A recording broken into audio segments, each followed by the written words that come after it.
Ет піскенше Сара ұйықтап қалды.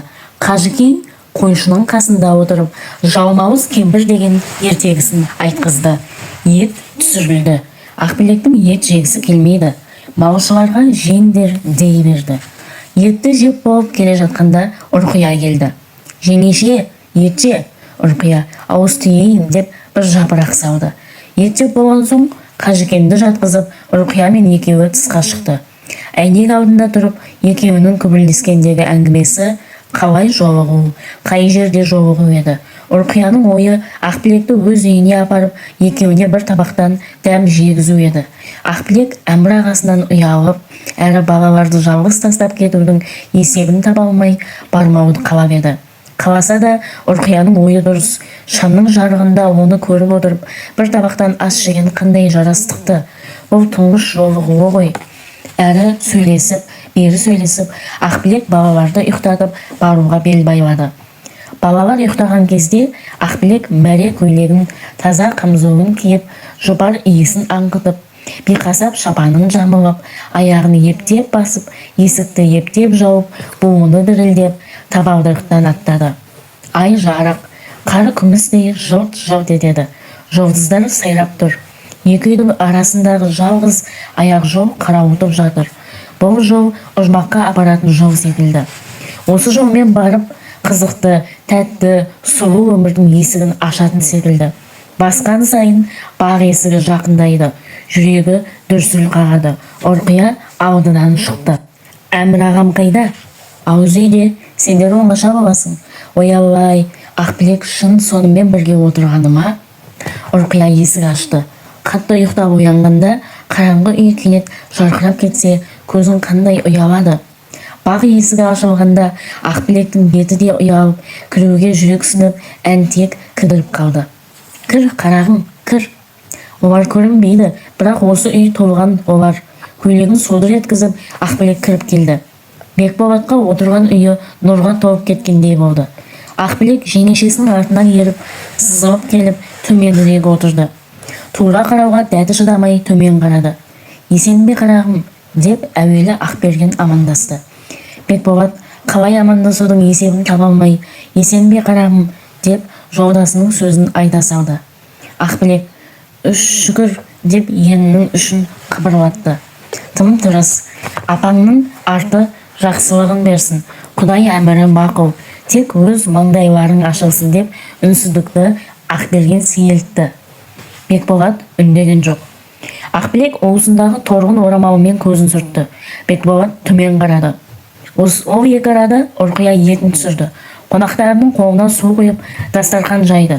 Төсін салып, семіз тоқтының жарты етін түгел асқан екен. 10 шақты тоқтының маңдайы ғой. Ақбілек күйеуіне онша таянбай, арасында бір кісі сыйғандай қып, табаққа таман отырды.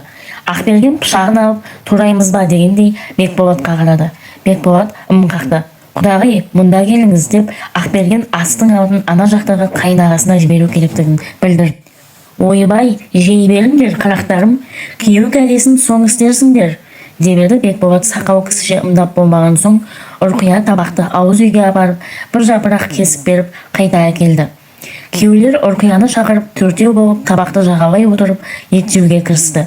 Ұрқия отырарды Ақбілекке қарап, қарағым, жақын отыр, Бекболаттан несін ұяласың, екеуіңнен жақын кісі жоқ. Бұл да бір мереке емес пе деп түртіп еді. Ақбілек әнтек қозғалды. Әйтсе де табаққа да, Бекболатқа да қашығырақ еді. Я, сүйдіңдер, тізелесіп отырыңдар, ұялатын үлкен кісі жоқ қой деп Ақберген де айтты. Екеуі бірдей қоймаған соң Ақбілек қозғалып, Бекболаттың оң тізесіне шапанын сүйкей отырды. Жеңдер, алыңдардан басқа дастархан үстінде пәлен сөз бола ма? Жасырын келген күйеу түгіл етке бас қойғанда, әлдекей ағайлардың да аузына құм қойылып қалады.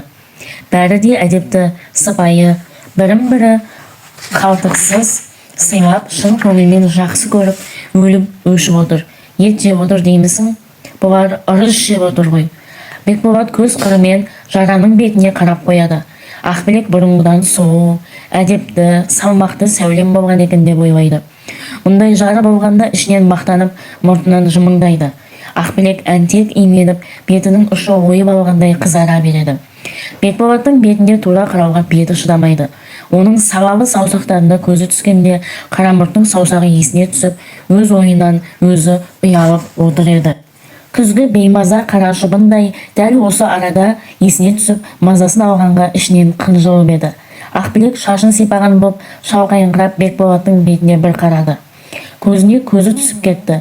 Оның көзі сүйгенін бүрсеңдеп тұрған тәрізді, талмау, буалдыр көрінді. Ақбілек, мен де сенің жолыңа жаным құрбан дегендей салалы оқ кірпігін салмақпен қағып, майы жалтыраған қара көзін бір төңкерді. Екеуінің де біріне бірі көңіл тойды. Тамақтан кейін Ұрқия күйеу мен қалыңдықты ертіп шығарып салды. Екі жар қораның сыртына жеткенде аяқтары қоюланды. Әнекей тоқтады. Жар қолы жардың белін қысты. Ақбілек назданып жоғары қарағанда ай жүзін аспанда ай көрді. Сүйсең сүй дегендей жұлдызда жымың қақты. Қылыш мұрт бал ерінге тигенде дем ауыз ысынып, саусағы суынып, белгісіз қысылып, пішін құбылып, иығы тиісіп, үндемей сүйісіп, мас болып жатқанын ақын Абай болмаса біз суреттей алмаймыз. Аңсап жолыққан екі асық тар төсекте не айтысып, не қойыспайды. Таң атқанша іш пыш мыш деп көп сыбырласты. Ол сыбдырды жазуға орман, қалам, аспан, қағаз, теңіз сия болу керек. Және қараңғы үйдегі күйеу қалыңдықтың сыбырын тыңдайтын жеңгесі біз емес, оны жеңгелерінен сұрай жатарсыз. Әйтеуір ел тұрмай Бекболат атқа қонды. Ақбілек шапанын бүркеніп, қасында тұрып, жеңгесі қолтықтап аттандырып саулық тілесті. Бекболат келіп кеткеннен былай Ақбілек анасының қайғысын азыздап ұмыта бастады. Өйткені өз тілегі, өз өмірі, өз бағы қызықтырақ, басымырақ бола бастап еді. Бұрынғыдан да бетер еркекті енді жақсы көрді. Бекболаттың жиі келіп жүргенін тіледі. Онсыз өмірде қызық жоқ тәрізді көрінді. Алайда ол тілегін күйеуіне білдіруге ұялып еді. Бір күні тағы да көңілі еркек тілеп, керіліп, созылып жатып, жүрегі айнып құсқаны. Жүрегі бей-жай болады да тұрады. Жұмыртқаға зауқы шабады, таңданады. Жерік болғаны ма? Бекболат келіп кеткелі 5 күн аралаған жоқ қой, онымен де тұрмады. Ақбілек толғақ науқасқа ұшырады. Ұрқия өзі бала көтермесе де, бала көтерген әйелдердің жерік болғанда қайтетінін біледі ғой. Ақбілектің жата беретіні, жұмыртқа іздегені, толғағы аумаған бала біткен әйелдің белгісі. Ақбілек жеңгесінен дертінің мәнісін сұрай берген соң, қалқамау, бойыңа бірдеңе бітті ме деп шошимын деді. Қойшы жеңеше, қайдан бітеді? Кім біледі? Жаңада емес педі? Қайдам тез білінуші ме еді? Бірер ай өткенде білінсе керек еді. Ендеше бұрын болды ғой. Сөйтіп масқара болмаса. Айтқандай-ақ екіқабат екені күн асқан сайын мәлім болуға айналды. Екі етегі де көптен бері сынбапты. Іші де әнтек томпиған іспетті. Ақбілекке бұл жаңа дерт болды. Ұзатқалы отырған қыз емес. Күйеуінің келгенін жұрт білмейді. Және күйеуінен екені екі талай. Дерт болмай қайтсын. Жеңгесімен сыбыр тағы молайды. Баланы қалай түсірудің амалын кеңесті. Ұрқия жансызданып кәрі қатындардан бала түсірудің ем-домын сұрастырды. Бала бірдеңеден шошынғанда, жығылғанда, оқыста түсетінін білді. Ұрқия қараңғы бұрышқа тығылып тұрып, Ақбілек келе жатқанда ап деп шошытып байқады. Ойнағансып ішке түртіп қалып байқады. Оған түсетін бала көрінбеді. Ақбілектің ішкені ас болмады. Жатуды, күрсінуді көбейтті. Сөйтіп жүргенде бір күні Ұрқия отырып, шыраймым-ау, мен де екіқабат болдым. Білем, сарымсаққа зауқым шабады. Менің де жүрегім лобып құсатын болдым деді. Сенікін қойшы, сенің тілегенің бала ғой, Құдай көз жасыңды игені де деді. Ұрқияныкі рас екен. Бір күні ауылдың бір-екі қатыны қабыл-қабыл отырып, Ұрқия ауыз үйге барып лоқсып, құсып келді. Қатындарға келіп, жерік боп жүргенін, бала біткенін айтып, өстірушімеді деп сұрады. Қатындар, Құдай берейін десе қиын ба деп тамсанысты. Құтты болсын айтысты. Ұрқия екіқабат деген хабар кешікпей-ақ ауыл арасына жайылды. Тілеулес қатындар байғұсқа болсын деп, Мамырбайдікіне араласқанын күндейтіндері, қойшы, ол бала тапса біздің Сұртөбетте күшіктер десті. Дегенмен Ұрқияның 2 қабаттығы анық болуға айналды.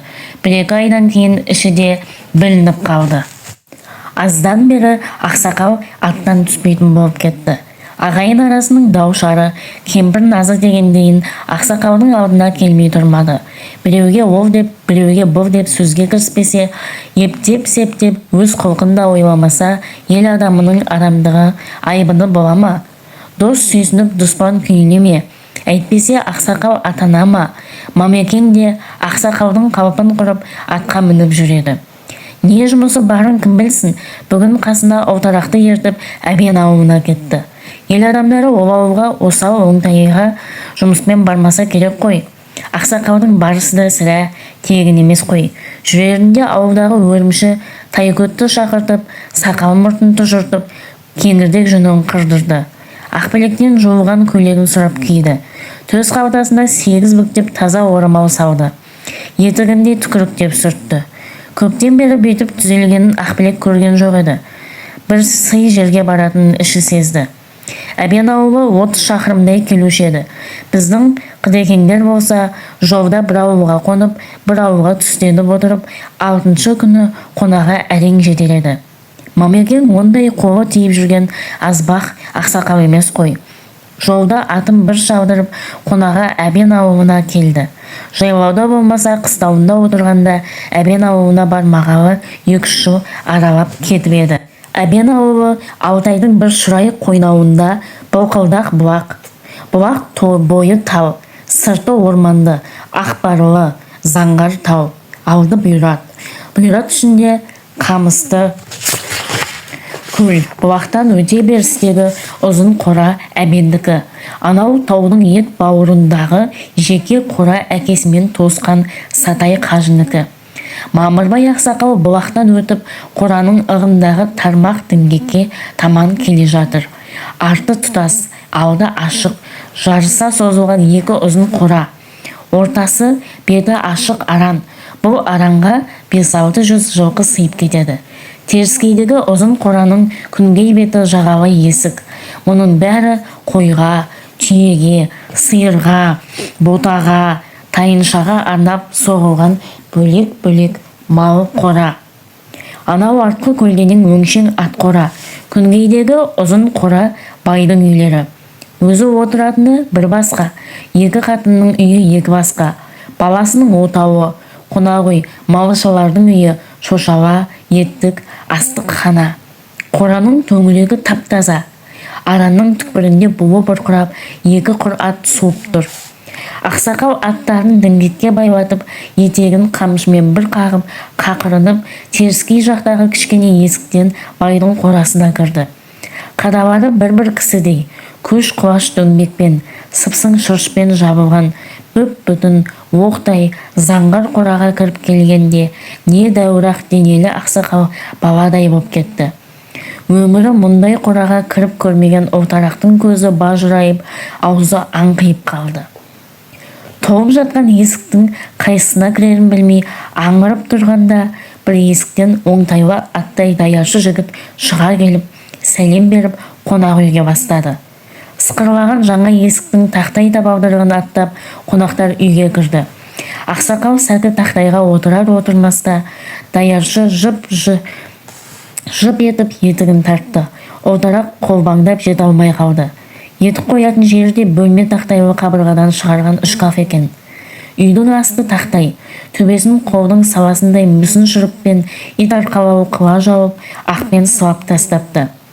Кіре беріс жер аласа, құр тақтай, одан арғы жер төрдегі үлкен әйнектерге шейін киіз, алаша, көрпе, бөстек, төсеулі биіктеу сәкі. 2 әйнектің арасында жоғарыда желдеткіш шырылдап ән сап тұр. Ұлтарақ термен ме деп ойлады. Бұрыштағы карнизді нар пештің қуысында қаз мойын жез шәугім. Пештің алдында үлкен жез шылапшын. Төрдегі көлденең сырықта қызыл ала тек жайнамас, 2 сүлді. Осы секілді 3 қонақ үйдің ортадағысына Мамырбай ақсақал келіп отырды. Оң жақтағы үйде қонақтары бар екен, күбірлеген дауыс естіледі. Қас қарайған кез еді. Даяршы жігіт жетілік лампыны жағып, қайыңның безінен нақыстап істеген 3 сирақты күрсіге орнатып, ортаға қойды. Біраздан кейін даяршы кіріп, бай келе жатыр, деді. Ақсақал өңірін жиып, қобдиланып, тамағын кенеп, ұлық келе жатқандай шалқайыңқырап, сіресіп қалды. Бай келді. Ақсақал ұшып түрегеліп, қол қусырып сәлем берді. Бай даусын әрең шығарып әлі қалды. Жарықтық, әлі қартайған жоқ екен.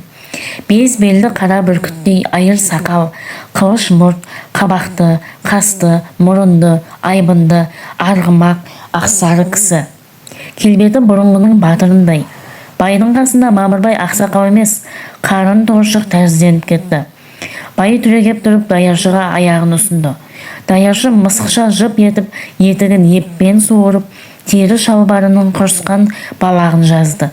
Мамырбай ақсақал екі қолын ұсынғанда, Бай бірақ қолын берді де, тіп-тік болып, қара ешкі терісі бөстегіне келіп отырды. Шаруалар амандық па, деп келте ғана амандасты. Ақсақал Байдың күйі жайын, ауыл аймағында қазып амандық сұрағанда, Бай аман деп бірақ рет жауап берді. Аз тымтырыстан кейін сапар оңғарылсын деді. Әлей болсын деп ақсақал қаутаңдады. Ана үйдегі кісілерді мұнда келдірші деп Бай даяршыны жұмсады. Деуақ мұң екен 4-5 кісі жетіп келді. Бай, сіз берірек деген сөзінен ақсақал қадірлі қонақ өзі екенін сезіп мардымсып қалды. Ол келген қонақтардың ішіндегі сорпаға шығары Иман би, Әлдекей, Мүсірәлі екен. Қалған екеуі солардың жолдасы. Олар сол ретімен ақсақалға таяу жерден орын алды. Қонақтар амандасып жайланған кезде үлкен көк дастархан жайылып, бауырсақ шөмеле боп төгіліп, ақ тарелкамен екі жерден сармай қойылып, сары бие самаурын күжілдеп үйге кірді. Самаурынның екі жағындағы екі епті даяршы қара батносқа қызыл кәрлен шынаяқтарды қатарлап тізіп, шай құюға кірісті. Шай құюда тәртіп. Бірде бірінің аяғын ауыстырмайды, ілгерлі кейінді құймайды, ернеуінен асырмайды, біріне бірін соғыстырмайды. Әккі дүкеншілердей қолы қолына жұқпайды. Төрдегілердің шайы күрең, қаймағы кесек боп құйылады. Мүсірәліден төмен кеткен соң шайы көгілдірленіп, ар жағынан семей көріне бастайды. Май да, бауырсақ ұйтқысы да ақсақалдың алдында. Төменгі жаққа шашыранысы барып жатыр. Біздің аударақтар шетке шыққан бауырсақты қасқырша қақши берген соң Бай, ана жаққа бауырсақ жіберші деді. Мамырбай ақсақал бауырсақты үркітіп отырған сен бе дегендей жолдасына зілді көзімен бір қарап қойды. Бытырап жайылған тоқтыларға содан кейін азырақ құт қонайын деді. Шай үстінде пәлендей сөз бола қойған жоқ. Ақсақал 8 бүктеулі орамауын суырып, маңдайын сипай түсіп отырғанда Бай шын аяғын төңкерді. Кейін қалса айып төлейтіннен жаман өзгелер де төңкере бастады.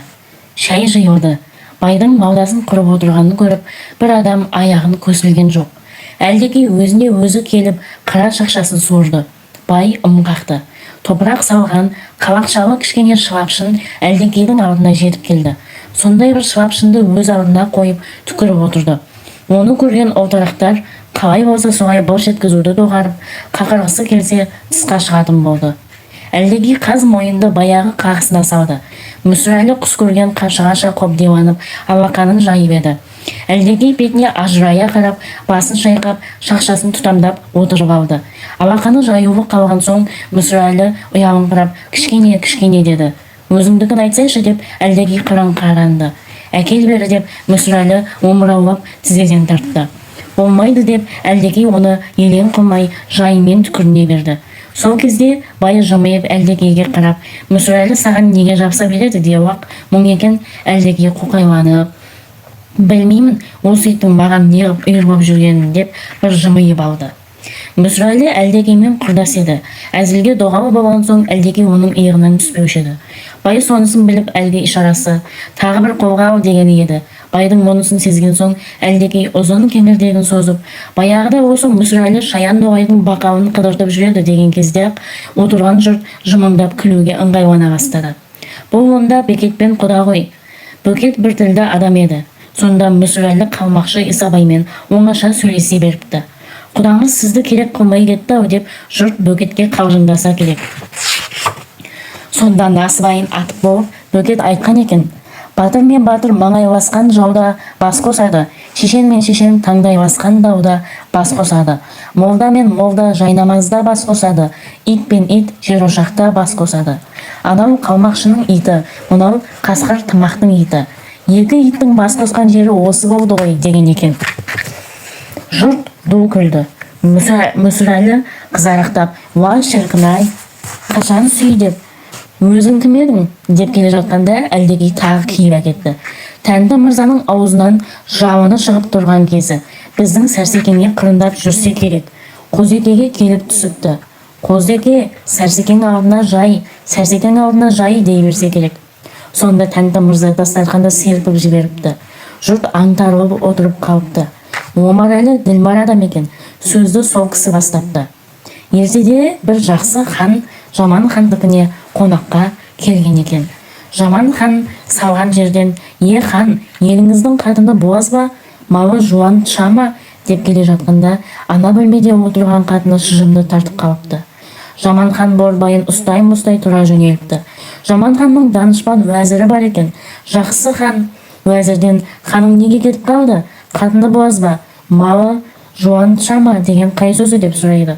Сонда уәзір отырып, қатыны буаз ба дегені еліңіздің өсімі қалай деген еді.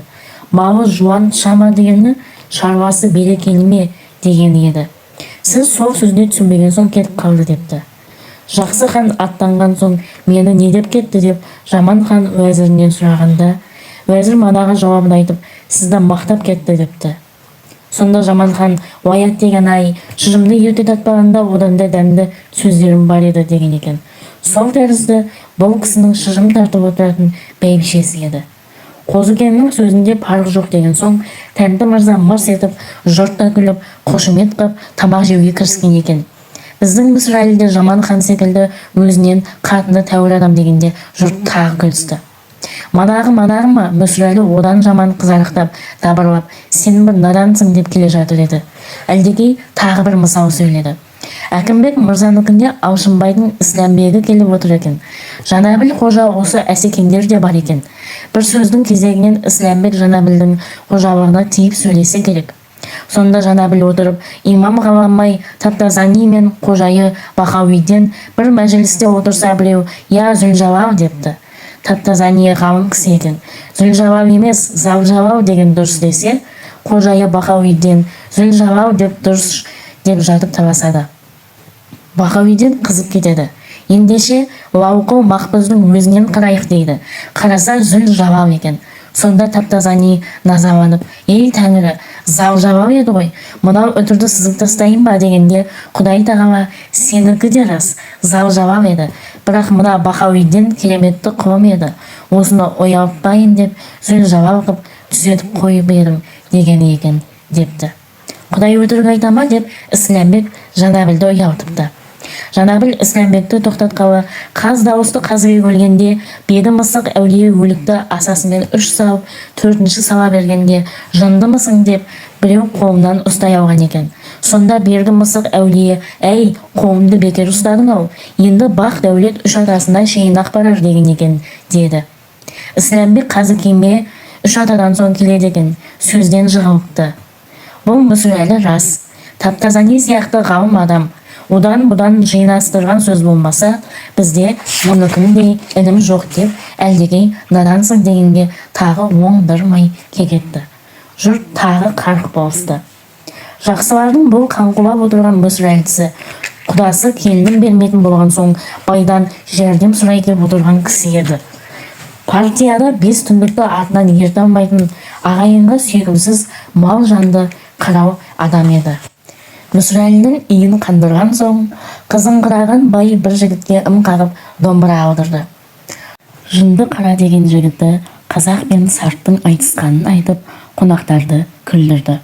Өлеңнен жалыққан кезде байдың бір ым қағуымен жынды қара ұртын қуш етіп, ерінен шүртейтіп, екі қолын артына жіберіп, шапанын көтеріп, қанат қып, еңбектеп, секектеп, бүркіт болып, төменгі жақтағыларға төніп, екі аяғының арасынан насыбайын саңғыды. Оның қызығы басыла бергенде, жынды қара кетіп қап, белдемше байлап, басын ақ орамалмен тартып, буазын бәтшүке болды. Мәчке баудырылап, орысшалап, әрқайсысына бір шарылдап, артымен еңкейе беріп, бұтының арасындағы қуыққа құйған суын қонақтардың үстіне шашты. Онысы Буаз Мәчкенің түзге отырғанды салғаны еді. Көбінесе Буаз Мәчкенің құты Мүсірәліге түсті. Төрдегі Мамырбай, Иманбай, әлдеге ақсақалдар Мәчкенің сиынын қапастау қалды. Әңгіме, ойын күлкімен отырғанда тамақ та пісті, білем. Даяршы сыбыр еткен соң бай өз үйіне кетті. Қонақтар да бір қабат желпініп, ойбай қызыға десіп, тысқа шығып, аспанға қарасып, күн райын сөз қылысып, үйге кірді. Ет мейлінше мол болды. Тең жарымы жеусіз қайтты. Ет асуға бір адам келген жоқ. Байдың тәртібі солай ғой. Семіз тай сойған екен, жылы жұмсағын салған екен. Табақ қойылған кезде әлдекей көңілденіп, Тоқтар Ишанның айтатын қазы ию, қозы ию, қызы ию, қымызы июі болған екен, деді. Десе де оптығып отырған кісі құмағайланып, үлпершектен басын қырап жіберіп, қараған қуған түйеше қолы қыдырыңқырап, қара кесегін іздеп кетті. Өзгелері де мелдігінен атып, майды саусақтың саласынан ағызып, жаласып, саусақпен бірге бойы да балқыды. Әлдекей жұрттың көңіліндегі сөзін біле қояды ғой. Шіркін, бай десе бай ғой, дегенде өзгелері де есеп бар ма, Құдай берген кісі ғой десті. Иә, Құдай берген кісі ғой. Торжолақта 5 тал құйрық бар, оның жарымы да тал сияғы жоқ, бірдеңе. Жау дегеніңіз өртеңдегі қараған, сондықтан бекен үйтетін бастай мойны қылқиып тұрғаны. Бүтін арқаны торжолаққа тағдыр жазған емес. Қолыңды арқасына таман апарсаң, құлағын жымитып, артын қиқан еткізіп, тізгіннің ар жақ тілін тартып тұрмасаң, қоң етіңнен қыршып алады. Торжолақтың жүні сида, қарны қабақтай, бұты таяқтай. Сонда да торжолақ тоймыш, өмірі арық та семіз де боп көрген жоқ. Торжолақ ыстық боп көрген мал емес. Аузын жерден екелі айырмайды. Жұрт торжолақ тоймыш болған соң арқасынан ер түспейді деп ойлайды. Ер түспесін білген соң торы шолақ тоймыш болғанын қайдан білсін? Торжолақ көзіне көрінгенін күйедей соға бермегенде не бітірсін? Үйірі иесіз қап бара ма, тігетін кестесі қап бара ма? Көп жылқыдан, бос жүрістен күдер үзгелі қашан, құнан болғалы торжолақ қойшының астынан түскен жоқ. Бұл күнде торжолақтың қаншаға келгенін жұрт ұмытып та кетті. Тек торжолақты біледі. Торжолақ беріктіктен қойшыға ат болды ма? Қойшыға ат болғандықтан берік болды ма? Ол арасы мәлім емес. Әйтеуір торжолақ берік. Мың салсан аяғын бір баспайтын бір мың төгім. Торжолаққа қамшы дегеніңіз жалақтың тілімен бір есеп. Өйткені Борбай жақты қойшыға тапсырып, ауызбен ауыл үй қонған болатын. Торжолақтың жаны сүйетін жүрісі аяң. Бүлкектен де оған налог төлеген оңай.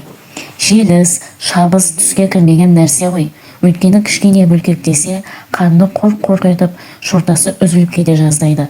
Оның бүлкегі мінген кісіге де пәлен бапты емес. Оны бүлкектетем дегенше томарлы жерде қоқан арбаға мін. Қойға мінген мал қол боп кетеді ғой. Қалайда торжолақ үштің біріне қосылған мал. Ол үшіміз жаман қатын, шабан ат, өтпес пышақ қой. Торжолақты неге сөз көп отыр деп қаңыраймаңыз. Оның кішкене кілтипаны бар. Мына әбен байдың үйінде құрметті қонақтар көк дастарханды жағалай отырып шайға бас қойды ғой. Дәл сол кезде осы торжолаққа мініп Қойтеке түйеге жөнелген еді. Малшылар да торжолаққа ұқсап жоқтан өзгеге ерініп, біріне бірі иек сүйеп кететін әдеті ғой. Түйеші қойшыға сеніп, ауа жайылған 5 түйесін қайырмаған екен. Өзі қайырып алар деп қой ұзап бара жатқан соң, қойшы да айдай келмепті. Күн кешкіріп бара жатқан соң, қойшы мен түйеші әңгімеде жүріп, атқа жеңіл телпекбай тауып алмас па? Сен барып айдап келе ғой деп торжолақпен Қойтекені жіберді. Әкесі осы қойдың соңында жүрумен басы көрге кірген. Шешесі байдың сиырын сауатын жетім бала кім десеңіз, ол Қойтеке. 9-дан 12-ге дейін Қойтеке қозы бағып, 13-ке шыққан жылы қойдың соңына түсіп еді. Тіс қақпаған бала қойшыны ана қойшылар қолда аяқты бала көріп, оған бұған жұмсай беруші еді. Қойтеке де жасынан көп жұмсалған, кежір бала ғой.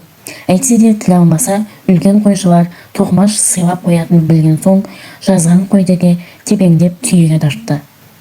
Қойтекенің астында желқом, оның асты торшолақ, қолында шығыршықты кендір қамшы, кигені шолақ қаудыр тон, аяғында шана бас шоқай, көз барында түйенің қарасын көрейін деп, аяғын тыпырлатып, шолтан еткізіп, торшолақты борбайға салып қалады. Торшолақ қырсаудың қырсауы, бет шаққан құрылы хабарына келмейді. Торшолақтың көрген қоқайы осау. Ой жамандат, ой ісік келдір, құлағыңды, иттің малы деп, Қойтеке тістеніп, шапқада, басқада, мойынға да ұрады. Сол кезде Торшолақ басын бір изеп, екі адымдай ғана бөлік-бөлік борсаңдайды да, жорғасынан жаңылып кеткен немеше жалма жан қыбыр аяғына қайта түседі. Қойтеке тағы ұрады, боқтайды, қарғайды, сілейді, жолқынады, тыпырлайды. Торшолақ міз бақпайды. Жолқына Қойтеке әбден терледі. Қол аяғы да талды. Сонда да тыпырлауын қоймайды. Әлден уақытта бір дөңге шығып, көз ұшында бұлдыраған 4-5 қараны көрді. Қас қарайып барады. Енді тезірек жетейін деп, Торшолақты тағы да басқа көзге төпей бастады. Сол төпеудің үстінде кендір қамшының басы ұшып кетіп, сабы шолтаң ете түсті. Олай іздеді, бұлай іздеді, шөптен айырғысыз кендір қайдан табылсын. Кендір қамшы адыра қалған соң-ақ Қойтеке мен Торшолақтың басына бір алуан жаңа дәуір туды. Бұл дәуір туысымен-ақ Торшолақтың мерейі үстем бола бастады. Қу шекесіне, жұқа шабына шылтыңдап маза бермейтін шыбыннан құтылды. Шолақ саптың сіреу теріге былп еткенін бұйым көрсін бе? Бірақ бұл дәуір Қойтекеге жайсыз келді. Қажып қалған қары қатты ұруға жарамады. Ұрғаны өтпеді. Торшолақ аяңды азайтуға айналды. Мына қыбырмен жуырда анау 5 қараға жете алмасын сезді. Қарғалап, зарлап, боқтап, кейіп ақтық күшін жиып, қос тебекке салып, тыпырлап көреді. Торшолақтан қайран болмады. Қойтекенің жүрегі өртеніп, күйіп, долданып, кейіп, еңіреп, домалақ етті де Торшолақты басқа бір салып қоя берді. Қара түн жан-жағын қамап, жұтып қоятындай ұмтылып келе жатыр. Таулар бұлдырап барады. Ай далада жермен жексен қыбыр-қыбыр етіп, домалаңдап Қойтеке келеді. Жүрісі өңдейді. Қайбір борбайы ұзын кісі, тойталандаған шоқай етіп кегжейіп кейін тартады. Томбаршаға бұлтылдап тайғанай береді. Сонда да ентелеп, жан ұшырып тырбаңдауын қоймайды. Тер пұшпағынан ақты. Жыртық милық жалбыр тымағын қолына алды. Жаман тонның белін шешті. А дегенде бойы әнтек сейілген тәрізденсе де, аздан соң шекесіне қыл бұрау салған адамдай басы тарыла бастады. Тер қатқанын біліп, жаман тымағын жалп еткізіп қайта киді. Не дегенмен жанды қарға ғой. Борбайы тырбаңдап, жер кенеше қыбырлап келеді. Бір игі жері алыс жақынды көп кезіп, тырбық борбайы жер мөлшерін алған ғой. Алғашқы бетінен адасқан жоқ. Әлден уақытта серейген мойнақтарды көзі шалды. Келе, шөк болай, ақ шелек деп шырылдап айғайды салды. Түйелер, сен қайдан келіп қалдың дегендей әуелі аңтарылып бір қарады да, жаяу Қойтеке екенін көрген соң быж-ыж деп мазақтаған немеше мойындарын қақырайтып, көрмегенсіп қырындап жайыла берді. Әйткенмен тырбыңдаған Қойтекенің шолақ ағашы тірсектеріне тықылдай бастаған соң түйелер елейін деді. Айдаған жағына ағыса берді. Бір жаман жері, ішінде бас білгі түйе жоқ екен. Мойнақ ит қайбір жөнге жүрген. Бірін қайырса, бірі теріс лағып сілесін әбден қатырды. Қайырған сайын қарғайды. Жау алғыр, иттің малы деп қояды. Түйелерде қарағым дегенмен бір есеп. Тойталаңдап ала сорып жүргенде өкшесі даладай боп қажалып қалған екен. Қаны сорғалап, майы шығып ауырып жүргізбеді. Жерде қар, түн жылтыр, шытқыл еді. Амал жоқ. Шоқай етігін қолтығына қысып жаяу жүгірді. Әудем жерге бармай-ақ мұзға тыққандай аяғы ағаш боп қатып қалды. Аяғын мұздаған соң бойы жаурады. Тісіне тісі сақылдап, дірілдеп, қалшылдап, өлдім талдым дегенде түйелерді айдап ауылға келді. Келе мұрттай ұшып, асүйегі жаман жағудың арасына кірді. Мана біздің жақсылар әлдекейдің мүсірәлінің мазақтағанына, жынды қараның боğaz мәтшке болғанына мәре-сәре болып, жылы үйде майға тойып, құдай берген кісі ғой деп майды мадақтасып жатқанда Қойтеке иттің малы ақ шелектеп, егіле-еңіреп, үсіп өлгелі келе жатыр еді. Қойтеке жаурап келіп, ұшып жығылғанда тоңып қалдау деп аяудың орнына манағы қойшы Торшолақ қайда деп сұрады. Өзі ыңқылдап, күрсілдеп, беті албырап жатқан Қойтеке қалды далада деуге мұршасы келді. Жұрымың құрғырау, оны неге тастап кеттің? Қасқыр жеп қойса қайтесің деп қойшы қоңқылдап жер-жебіріне жетті. Қойтеке не жауап қайырсын? Өзі бойын жылыта алмай, танауы тарс бітіп, дөңбексіп жатқан кісі. Тек бәйбішенің қатысын қайырып, жұмсағын жұмырып, жаңа болып келген шешесі: "Қойтекемісің, ас жедің бе, не қылып жатырсың?" деп сұрады. Баласын ыңыранып, тісін шықырлатқанын естіп, шешесі: "Ой, саған не болды?" деп қасына келіп үңілмеді. Баласы ышқынып, солқылдап жылап қоя берді. "Соры қайнаған шіркін, сорың қайнаған екен ғой" деп шешесі де кемсеңдеді. Сол жатқандан Қойтеке тұрған жоқ. Бір жұмадан кейін Таңсәріде төрт құлақты ескі бейбіттің түбінен 3-4 малай жерошақ қазып, жазған сорғының кішкене денесін қара жерге тапсырды. Мамырбай ақсақал таңертең тысқа шыққанда сеңсең жерін күміс кісемен шарт буынған әбен бай екі қолына артына ұстап 3 жігітімен қара атты айналдырып жатыр екен. Сыңар тағасы түсіп қалып, соған жаңа таға қаққызбақшы екен. Мамырбай ақсақал байға сәлем беріп, қасына таман келіп тұрды. Байға сөз қатқалы: "Тағасы түскен бе?" деді. Бай: "Не көріп тұрсың?" дегендей аттың аяғынан көзін айырмай деді. Бір жігіт аттың құлағымен шаужайынан ұстап, енді бірі бүкпелеген аяғын сүйеп, үшінші мініскер жігіт шегенің тұқылын суырып жатыр екен. Мініскер бір шегені балғамен шегендіргелі жатқанда, Бай тұрып: "Оған болмайды, кемпір ауызбен суыр" деді. Дуалы ауыз ғой, кемпір ауызбен оп-оңай суырылды. Үлкен үйде ұшқаптың астыңғы тартпасында кішкене ақ жәшікте тағаның шегесі бар. Бәйбішеге айтып, содан 6 шеге әкел деп бір жігітті жұмсады. Көз ілескен жоқ жігіт барды да алып келді. Жаңа шегені қаға бастағанда ат шапшып айнала берді. Бай барындасын салып еңкейіп сығалап: "Шынтағын соқтырма, турасына кетпесін, шалқайта қақ" деп жігіттерді қадағалады. Байға кім сөз қайырсын? Бірі аттың қолтығын, бірі мойнын сипап: "Құр жануарым, құр" деп атқа еңсесін салысты. Қаққан сайын ат шапшып секіріп тұрмады. Байқаны Бай да көбейтті. Сөйтіп жүргенде бүкпелі аяғы босанып кетті.